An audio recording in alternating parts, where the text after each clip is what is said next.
AI is a data story at its core, and we're trying to help our customers get access to all the data that they need. And I think for many customers, a large portion of that data is going to live in Snowflake. And being able to access and join data that lives in Snowflake with data that may live outside of Snowflake and other platforms is really what we're trying to bring to bear for our customers.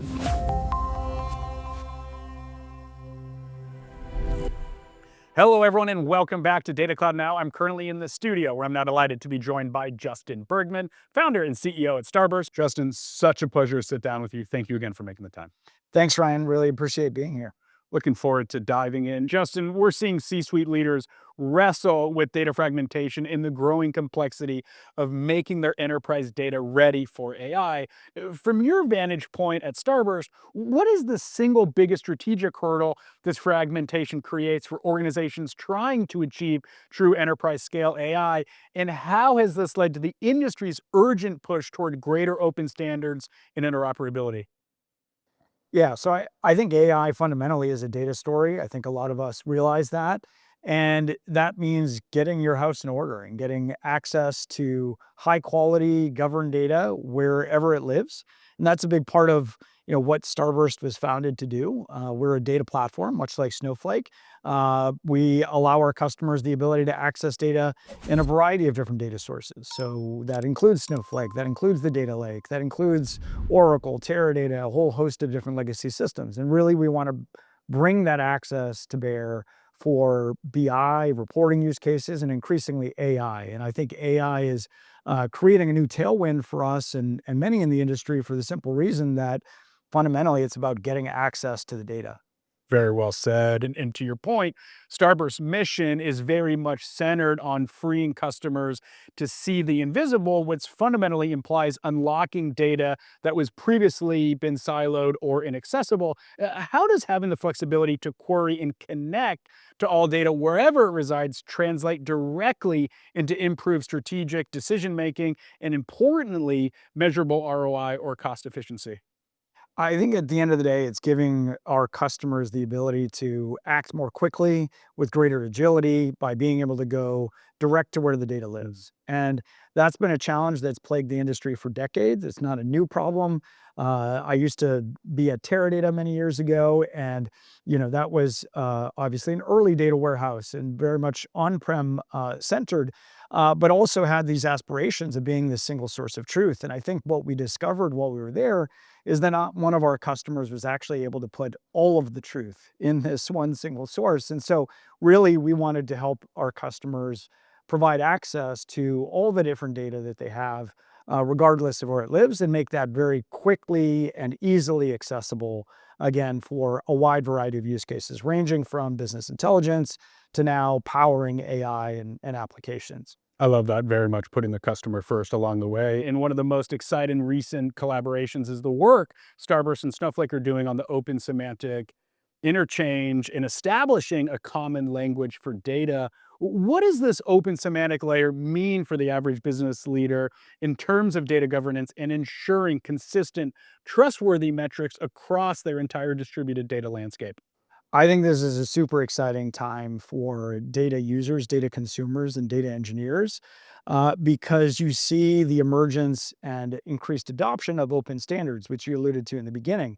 I think this started a few years ago on the open table format front with Iceberg, which is another open standard that we've both embraced, which allows interoperability and allows you to store your data in this open format, and then choose how you're going to read it and access it. And now I think OSI, or the Open Semantic Interchange, is basically playing along that same theme, but now at the semantic layer, rather than the data storage layer. And I think when you put these both together in context, what it means for a customer is you now have true interoperability among all of the different data platforms that you subscribe to. And that is going to give customers freedom, a lot of leverage, and the ability to work very quickly across the data that they have. So we're super excited to partner with you guys on that and make sure that our data products, our views of data are compatible with your own. And ultimately, we think that benefits the end consumer. Thank you for that, Justin. And I want to dive a little bit deeper into the partnership, if you don't mind. Can you share an example of a customer outcome where the Snowflake Starburst combination helped an organization govern and utilize its distributed data to accelerate time to market, generate a new revenue stream, or achieve a critical operational efficiency that wasn't possible before. Yeah, so there are tons of examples. I think something like 70% of our customers also use Snowflake. Wow. So we have a lot of overlap where customers are using Starburst and Snowflake together. So very common pattern. One public reference is a company called Spreetail, which is a online retailer. They're one of the top 10 largest retailers on the Amazon marketplace, selling goods and so forth to end consumers. And they're a perfect example of Snowflake and Starburst working together, standardizing on open formats like the Iceberg table format.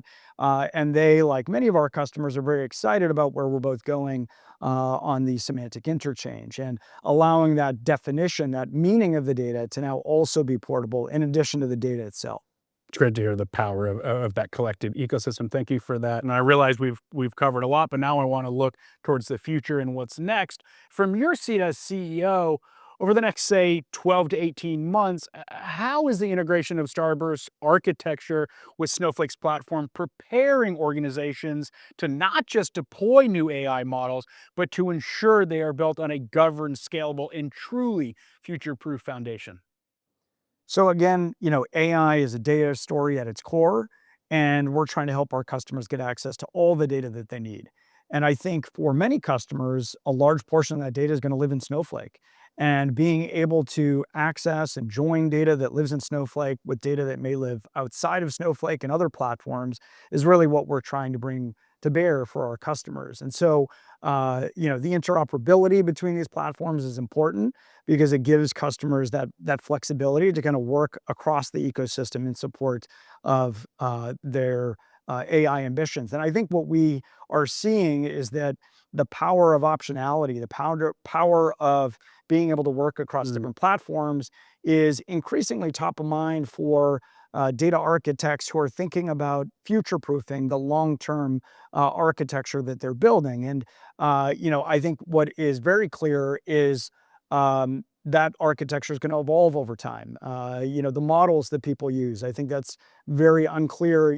What's going to be the dominant model? How many models are you going Right. to use? So every layer of that stack, you want to be thinking about how can I build it in a modular way that is interoperable with the other components, and that's really what we're trying to help facilitate. And there's no doubt that Snowflake is going to be a core component of that future, and we want to help customers get access to kind of everything else around it. I love that big picture in aerial view. Thank you for that, Justin. And for the executives watching who are trying to solidify their data and AI strategy amidst so much change, what is the one key piece of advice or single strategic imperative you would leave with them today?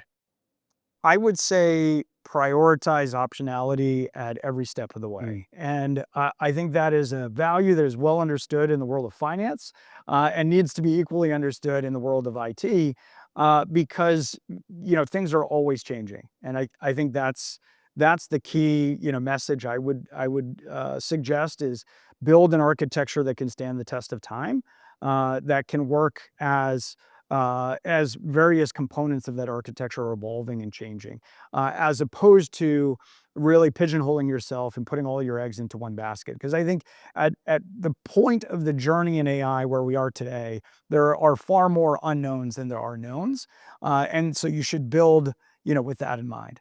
Well said. I'm looking forward to seeing what comes next. Thank you so much for joining me here today. Thanks for having me. And for the audience watching, I'm Ryan Green with Data Cloud Now. Thank you so much for tuning in. We'll see you soon.